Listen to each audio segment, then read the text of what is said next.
Raider Nation, what is going on? Eddie Paskal here with our resident Hall of Famer, Eric Allen. NEA, we heard from Pete Carroll just a few minutes ago. Yep. School's out for summer. Oh, man. Vibes are high. The guys just wrapped up the final day of their 3-day mandatory minicamp here at the facility.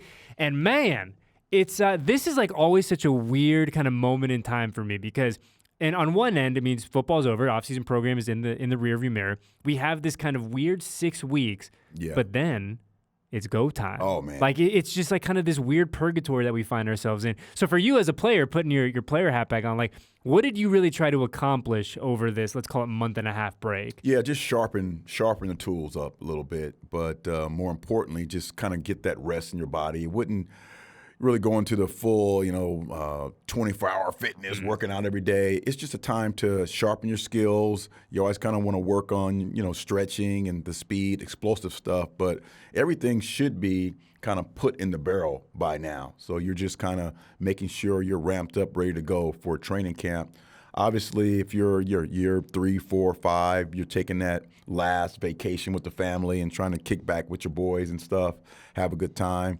But as a leader of the team, this time was always nerve-wracking because, you're reading the newspaper or you're looking at television, making sure that everyone is doing the right thing. You didn't want any guys, out there doing things that's going to jeopardize, their career or the team's success. So those are the things you kind of work through this last couple weeks before the preseason starts. And like we always hear, it's like at this point of the year, no news is good news, right? Like you don't want to hear anything about anyone on this roster until they report to camp at the end of July. But, we heard from Pete, and he said he was like not concerned, but he goes, there's that natural element on the final day of minicamp. Like this is it, right? And he goes, it's the last day of school. The students can get a little crazy. Everyone's rambunctious. But he goes, he's talked about how pleased he was with the effort, with the sharpness, with the focus of the group coming in and onto this final day of minicamp. Yeah. How important is it, again, kind of keeping everything in perspective as we sit here on June 12th, like how important is it, though, to kind of finish this portion of the offseason program, knowing that you're going on a break, but finishing on a high note and finishing with focus and finishing with purpose? Well, obviously it's different for every team. For the Chiefs, the Eagles, it's totally different from a team that has a new head coach, a new quarterback, lots of new players. Their younger superstar players are just that. They're young. Max coming off of surgery. Malcolm Kuntz coming off of surgery. So there's a lot of different things that are going to affect this football team and how we started this mini camp and how we ended. And I think it was the right tempo. Fast. We talk about competition all the time. So a lot of that was out there this last 4 days, which is really important to kind of get an essence of what Pete is trying to kind of communicate to the team and how he wants this team to feel about themselves and how they want to practice. And I think the tempo was really in a positive state so early. And it's interesting, too, and obviously we love picking your brain about the defense and the secondary in particular, but Pete was talking today about just kind of that commitment to competing, right? And you see the written around the facility all the time now, and that really being the mantra and kind of the guiding light of this whole program. But, one thing that he brought up that was really interesting to me was they had run the stats, and I won't have them exactly, but he said essentially there was 27, in all the defensive plays over the past 4 days or whatever, there was 2,700 attempts to get the ball. So whether that's a punch or something like that. And then the offense on the other side of that really put the ball on the ground only once. So he's like, I love to see, one, the ball security from the offense, but two, the effort of the defense. And he goes, that's what we're going to be about. He said it's all about the ball. Yes. Right? It is all about the ball. So when you go out there and you watch the guys go through the minicamp, and obviously they're so limited in what they can do at this portion of the year, were you kind of pleased with what you saw in terms of the focus and the attention to getting the ball from the Raiders defense? Yeah, I really was. Yesterday, Wednesday, I thought, and we always talk about interceptions and turnovers comes in bunches, and you're not really going to count fumbles and things like that, but it's really interceptions because it's really difficult in this environment when you don't have pads on, when everyone's told to stay up, to get interceptions, because that means you're competing at the point of the ball, and sometimes you just want a good, healthy play. But yesterday, I think we ended with 3 or 4 interceptions. Max started off with, one at the line of scrimmage and takes it to the house. 2 plays later, I think Holmes gets one. And Darnay had 2 yesterday. Yeah, Darnay had 2. So they come in bunches, and you're really excited. when those things start to happen, so like the focus is on the right things, guys are kind of understanding what they're faced with and are able and confident enough to, anticipate and jump on balls and get errant balls. So that's really, really important, and it goes a long way. We can't take a lot from, just kind of helmets and shorts, but from a corner standpoint, a safety standpoint, when you talk about interceptions, much more difficult to get interception in this type of setting than it is actually in a game, because you are schooled to, hey, if it's close, pull off. It's interesting too, and we talked about yesterday the interceptions coming in bunches, and I know we've again talked about this kind of weird purgatory that we find ourselves in now for the next 6 weeks, but if you're those DBs, right, if you're a Darnay Holmes who had a really nice day yesterday and finished today strong, are you able to kind of bottle any of that momentum as we get ready for camp, or is it simply just too long in the calendar to No, I don't think so, especially if it's like Darnay or any player who's played for a couple years, because what you're able to do is say those things that I have practiced this offseason and I've had success, those things work. So I'm going to continue to do that. So this last, like we talk about sharpening, it's about taking those little things that, aren't so great in our game, and you're just kind of sharpening those things up by watching film, saying, yeah, you know what, he released inside and I jumped inside early and I shouldn't have done that. Maybe, look at where he's lined up at. That'll give me an idea of what's going on. So you start to think about those things in these next 6 weeks, more about film prep. You have a final look at yourself, especially, during this training camp. But you have to take away those positive things and say, hey, check mark. Those things are good. I can go on to the 2 or 3 other things that I haven't done so well. So I think this time is really important. Receivers, corners, guys who play the skill positions, and a lot about, leverage and those kind of things. You can learn a lot. I understand, offensive guard, tackle. Yeah. Matt gets a sack every play. Yeah.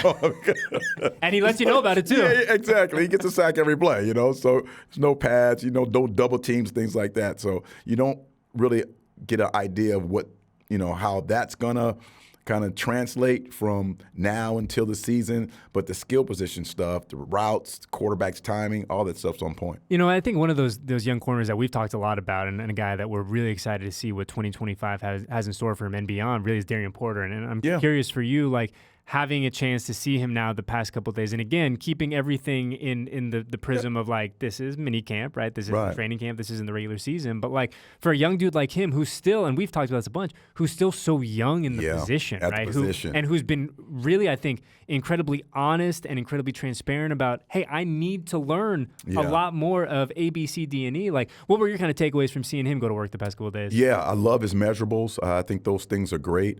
A couple things about young corners.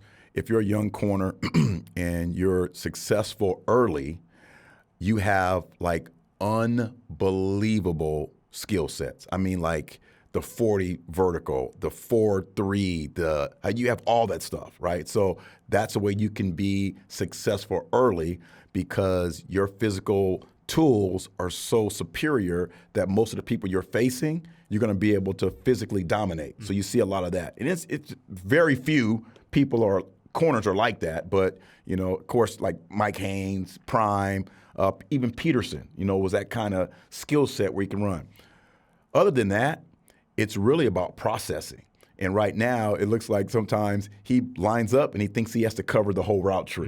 And, and you don't need to do that. But the only way to understand that is by experience. So when you come up and you line up, instead of taking a picture of the formation and then subtracting all the routes in that formation that you're not going to run, he's young. So he just lines up. He's looking at the receiver like, man, I got to cover this. I got to cover that. So you see some things like that. But the coach is quick to jump in and say, hey, you know what? You saw the formation here. He did that so he could run across the field and you'd have to run through the mud. So it just takes once to understand that. Then the next time he lines up, oh, yeah, let me adjust. So those are the things I've seen already. In 2 or 3 days, you're able to correct those mistakes by good coaching. And I think the last 2 staffs defensively have really done a good job of evaluating the players and then getting them in and helping them develop. I think that's the most important thing you can do to a player, particularly at the cornerback spot. Develop that guy so he's seeing the right things. It's interesting too. You talk about just that development, and Jacorian Bennett said something the other day that I didn't even think. I was like, he goes, "This is my third year in a row with a different position coach," and obviously there's a lot of holdover with Patrick Graham, but still to kind of have all that being thrown at you as a young dude. I mean, it's crazy to think like JB is now one of the more senior guys in that room, and it feels like just yesterday you and I were sitting here talking about him getting drafted, and so just that madness of the turnover and the that's a great point. It's tough, and so I think all of the hope here collectively, right, is that this is the staff for a long time. Yeah, exactly. Right? And that this is the one that gets it right. So especially for a guy like Darian, who, again, has been so honest about wanting to learn and understanding that he needs to learn. I think all of us are hoping he's going to be put in a position to do just that. Yeah, that's a great point, because you could have the same defensive coordinator, but if the head coach comes in and he's a defensive-minded guy, he's not going to lean on that coordinator to say, hey, you can continue doing what you want to do. Obviously, Pete's going to say, hey, there's some skill sets that I want my defensive backs to really know. One thing right away is last year we did a lot of what we call press bell. So you line up in front of the receiver, 2 or 3 yards, snapping the ball, you take off running, you bell. You basically try and keep him from getting over top of you, right? This year, already in practice, it's like they want them to learn the techniques of a press man corner. So he's going to be patient there at the line of scrimmage. If you release it outside, you're going to squeeze and try and squeeze him to the sideline, staying in his hip. If he releases inside, you're going to be on that top hip, squeezing him down, using your help. So totally different skill set that you have to have in this defense that you had to have last year.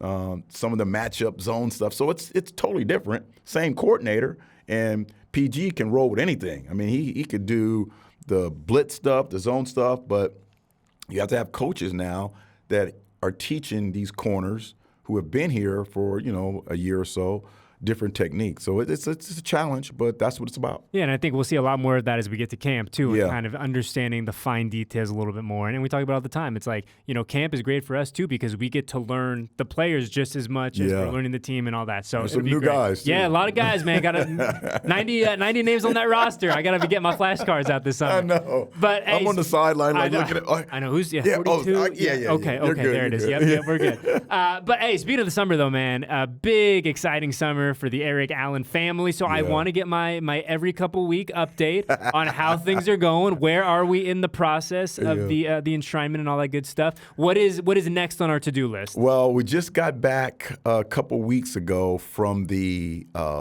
locker display unveiling. So, after the Hall of Fame stuff, they're like, hey, it was great. Now send us all your jerseys, your collectibles, all this stuff back so we can choose what goes into your locker. So my wife and I are kind of just sending boxes of stuff back there. We don't know what's going to show up. And so that's kind of the surprise is when you get back there, they have a, kind of a celebration, and you pull the curtain off the display case and everybody's like, yay! So obviously, the Eagles jersey, the Raiders jersey, of course. Then they had the 94-yard interception ball that I had that was there. That's clutch. They had a picture of I think 6 of us in the Eagles made the Pro Bowl one year. So it's a picture of all 6 of us with, of course, great Reggie White included. They have like this John Madden, like I made the 10th anniversary all Madden team or something like that. So that's in there. They have the Emmy in here. Oh, yeah. So Silver and Black represented, baby. Silver and Black Productions makes it to Canton. Yeah, how about that? That's awesome, That's right. So I told him, I was like, hey, this may not be in here for long. I may want to take this back home, but for now, you guys can have this. That's stuff, awesome, man. A little piece of us. Yes, a little piece of us has made it to we Canton. are How about represented. that? We are represented. So the next thing is the speech stuff, and we have someone who kind of reads through and helps you out, condense it, and cuts out all the fat and everything like that. and she cut out a lot of fat. Because I had, everybody was represented in there, or at least that's my excuse if your name is not mentioned. Yeah, it wasn't me. It wasn't me. It was the speech lady. Yeah, the speech lady.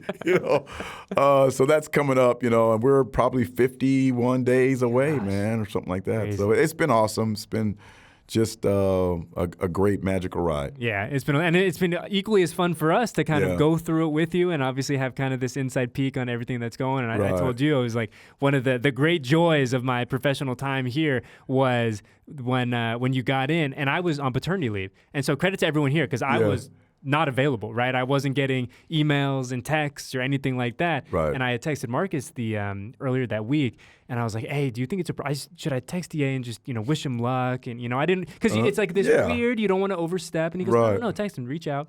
And so I texted you, but then I got the push notification saying I got in, and I will never forget. Hand to God, I was in the older baby's room, and we were changing a diaper, and I get the ding, ding, ding, and I looked at him, I'm like, oh, he's in, I got in. And so you start crying. Oh man, it was so much fun because it was such a true surprise for me because I had been completely off the grid with everything here. So it has been so much fun for us to kind of go on this ride with you. It's been cool. And the ride is not over yet because like you said, we still got 51 days until the big one. Well, EA, I know you don't have a big vacation or anything on the docket, but enjoy some time at the building. Enjoy some time in beautiful Southern California. Yeah. And I know this. We'll talk to you soon, all right? Yeah, for sure, my man. If anyone out there knows how to lay turf, let me give Eddie a call and then give me a call. We'll get EA in touch with you. You know the late turf. You guys know the number. All right, guys. We'll talk to you next week on A Pond Further Review.